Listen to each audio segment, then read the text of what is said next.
Hi guys, welcome back to the PHP course. और ये हमारा पीएचपी कोर्स से रिलेटेड 13 ट्यूटोरियल होने वाला है और इसके अंदर हम लोग ईफ स्टेटमेंट को सीखने वाले हैं। तो बेसिकली जो ईफ स्टेटमेंट है पीएचपी के अंदर वो हम लोग यूज करते हैं किसी भी कंडीशन को चेक करने के लिए। अगर वो कंडीशन ट्रू होती है तो जो भी उस ईफ कोड के अंदर जो भी ब्लॉक ऑफ कोड होगा वो हमारा एग्जीक्यूट होगा। अदरवाइज अगर कंडीशन फॉल्स होती है तो जो भी अदर स्टेटमेंट होगी तो वो एग्जीक्यूट होगी। तो चलिए ये किस तरीके से काम करता है इसको हम डिटेल में यहाँ पर देखते हैं। तो यहाँ पर एक एग्जांपल देखिए, यहाँ पर मैंने क्या किया है इफ का मतलब क्या होता है अगर ये कंडीशन ट्रू है तो इसके दो ही ऑप्शन हो गए, या तो ये ट्रू आएगा या तो फॉल्स आएगा। अगर ये कंडीशन हमारी ट्रू होती है तो जो भी ट्रू के अंदर का जो भी ब्लॉक ऑफ कोड होगा तो वो उस कोड को एग्जीक्यूट करेगा। अगर हमारी कंडीशन फॉल्स होती है तो ये क्या होगा, इस इफ स्टेटमेंट के बाहर चले जाएगा, मतलब आउट ऑफ द लूप हो जाएगा। और जो भी लूप के मतलब आउट ऑफ द स्टेटमेंट हो जाएगा और जो भी इस इफ स्टेटमेंट के बाहर का कोड होगा वो ये एग्जीक्यूट करेगा। तो चलिए अभी मैं आपको और एक एग्जांपल से समझाता हूँ। तो यहाँ पर मैं एक इंग्लिश का एग्जांपल लेता हूँ। जैसे इफ का मतलब होता है अगर टुडे इज मंडे, अगर आज मंडे है हमारे पास दो ही वैल्यू रिटर्न होगी, या तो ट्रू या तो फॉल्स। अगर हमारे पास इस कंडीशन ने अगर हमें ट्रू दे दिया तो फिर यहाँ पर हमारा प्रिंट हो जाएगा मंडे।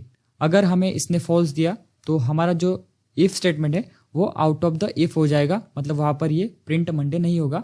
जो भी हमारे इसके बाहर जो भी कंडीशन हमने लिखी होगी इस इफ के बाहर वो हमारी प्रिंट हो जाएगी। तो हम पीएचपी के अंदर इफ स्टेटमेंट को किस तरीके से लिखते हैं वो मैं आपको बताता हूँ। तो ये हमारी पीएचपी के अंदर इफ स्टेटमेंट लिखने का सिंटैक्स है, जहां पर कि मैंने एक इफ कीवर्ड यूज किया है। यहाँ पर मैं राउंड ब्रैकेट्स के अंदर यहाँ पर मेरी कंडीशन दूंगा और यहाँ पर फिर राउंड ब्रैकेट को क्लोज कर फिर मैं पैरेंथेसिस के अंदर जो भी कोड लिखूंगा वो हमारा एग्जीक्यूट होगा अगर ये कंडीशन ट्रू होती है तो, और हमारा जो स्टेटमेंट है वो एग्जीक्यूट हो जाएगी अगर ये कंडीशन यहाँ पर ट्रू होगी। तो चलिए अभी मैं आपको एक एग्जांपल से समझाता हूँ कि ये किस तरीके से काम करता है। तो यहाँ पर देखिए मैंने एक वेरिएबल लिया है और उसके अंदर 15 स्टोर कर दिया है। तो यहाँ पर अभी मैं कोड लिखूंगा। जैसे कि यहाँ पर मैंने देखिए इफ किया है और a ग्रेटर देन 10 किया है। हमारे a के अंदर तो 15 स्टोर है तो यहाँ पर ये चेक करेगा कि 15 ग्रेटर देन 10। तो यहाँ पर जो कंडीशन है ये तो हमारी ट्रू हो जाती है क्योंकि 15 जो है वो 10 से बड़े है। तो फिर ये क्या करेगा, इस कर्ली ब्रैकेट के अंदर जो भी ब्लॉक ऑफ कोड होगा उसको एग्जीक्यूट कर देगा। जैसे कि हमने यहाँ पर एक स्टेटमेंट लिखी हुई है इको a इज ग्रेटर, तो हमारी जो ये स्टेटमेंट है ये जो स्ट्रिंग है वो हमारी प्रिंट हो जाएगी। ठीक है, तो चलिए और एक एग्जांपल आपको मैं दिखाता हूँ। तो यहाँ पर देखिए हमने क्या किया है, a के अंदर अभी 5 स्टोर कर दिए है और यहाँ पर मैं कोड लिखूंगा जैसे कि इफ अगर हमारा a ग्रेटर है 10 से, कि हमारा जो 5 है वो अगर 10 से ग्रेटर है तो फिर ये स्टेटमेंट एग्जीक्यूट करे, अदरवाइज ये जो है तो इस इफ स्टेटमेंट के बाहर आ जाए। तो इस कंडीशन में हमारी जो कंडीशन है वो हो जाएगी फॉल्स। तो ये क्या करेगा, हमारा जो इंटरप्रेटर है वो इस कर्ली ब्रैकेट्स के अंदर जो भी स्टेटमेंट है उसको एग्जीक्यूट नहीं करेगा, इसके बाहर का जो भी कोड होगा वो इसको एग्जीक्यूट करेगा। तो चलिए अभी हम इसको प्रैक्टिकली देख लेते हैं कि हमें किस तरीके से इंप्लीमेंट करना है। तो यहाँ पर मैं अपने कोड एडिटर पे आ चुका हूँ। तो यहाँ पर मैंने एक फाइल बनाई हुई है if213 और यहाँ पर अभी हम एक कोड लिखेंगे जिससे कि आपको इफ स्टेटमेंट है वो अच्छे से समझ में आ जाएगा। तो यहाँ पर मैं क्या करूंगा, एक वेरिएबल लूंगा a नाम से और उसके अंदर 10 स्टोर कर दूंगा। और फिर मैं क्या करूंगा, यहाँ पर b एक वेरिएबल लेता हूँ और उसके अंदर 20 स्टोर कर दे। और यहाँ पर अभी क्या होगा कि हम एक कंडीशन लिखेंगे इफ अगर हमारा a ग्रेटर है b से तो जो भी इसके अंदर का जो भी ब्लॉक ऑफ कोड होगा वो उसे एग्जीक्यूट करे। तो यहाँ पर अभी मैं एक इको स्टेटमेंट लिखूंगा और इसके अंदर एक a इज ग्रेटर।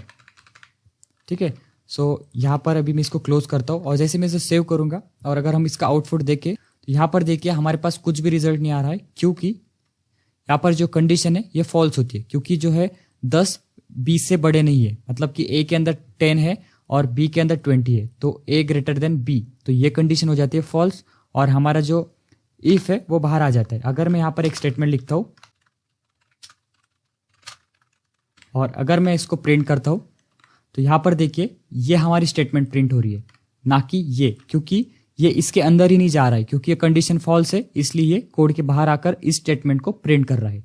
अगर मैं यहाँ पर कर देता हूँ इस वैल्यू को 13 तो यहाँ पर ये कंडीशन ट्रू होगी क्योंकि जो 13 है वो 20 से बड़े है, मतलब कि इसके अंदर का जो भी कोड होगा वो हमारा रन हो जाएगा। तो यहाँ पर देखिए कि a इज ग्रेटर और जो हमारी जो स्ट्रिंग थी वो बाद में प्रिंट हो रही है क्योंकि ये प्रिंट होने के बाद ये इस कोड के बाहर आएगा और इसको प्रिंट कर देगा। तो अभी मैं क्या करता हूँ, यहाँ पर एक br टैग लगा देता हूँ।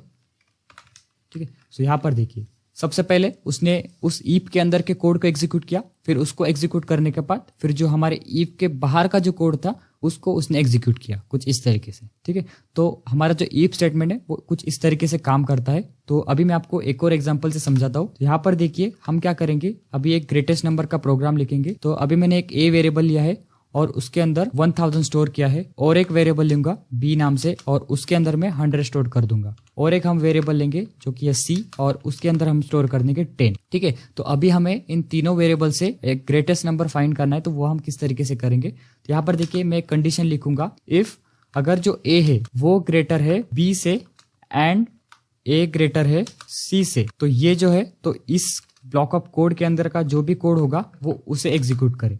तो यहाँ पर हम क्या करेंगे, ए इज ग्रेटर।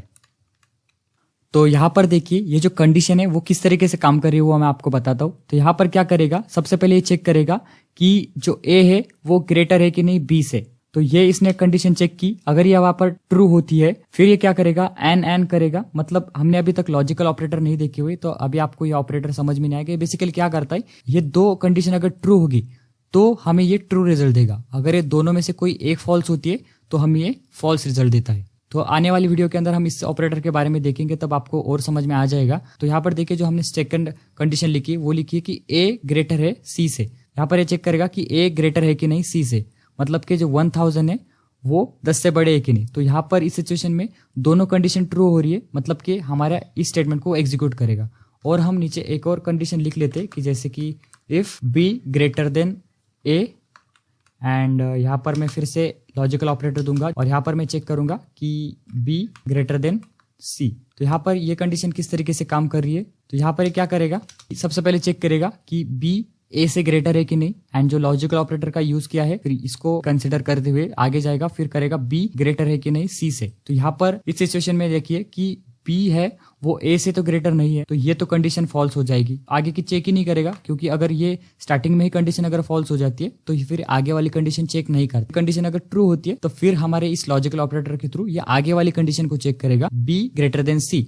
अगर ये कंडीशन ट्रू होती है एंड ये दोनों कंडीशन अगर ट्रू होती है तो फिर इसके अंदर का जो भी ब्लॉक ऑफ कोड है वो उसको एग्जीक्यूट करेगा। फिर हम यहाँ पर कर देंगे बी इज ग्रेटर, ठीक है, और यहाँ पर मैं सेमीकोलन दे दूंगा। ठीक है, तो ये कुछ इस तरीके से काम करता है।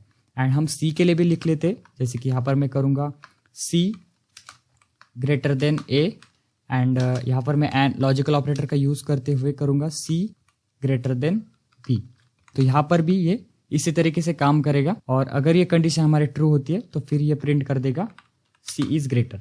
ठीक है, तो हमने यहाँ पर एक प्रोग्राम लिख दिया है, और अगर मैं इसको सेव करता हूँ तो चलिए अभी हम इसका आउटपुट देख लेते हैं। यहाँ पर देखिए हमारे पास ए इज ग्रेटर आ रहा है, क्योंकि जो 1000 है वो सबसे बड़ा है इन दोनों को कंपेयर में।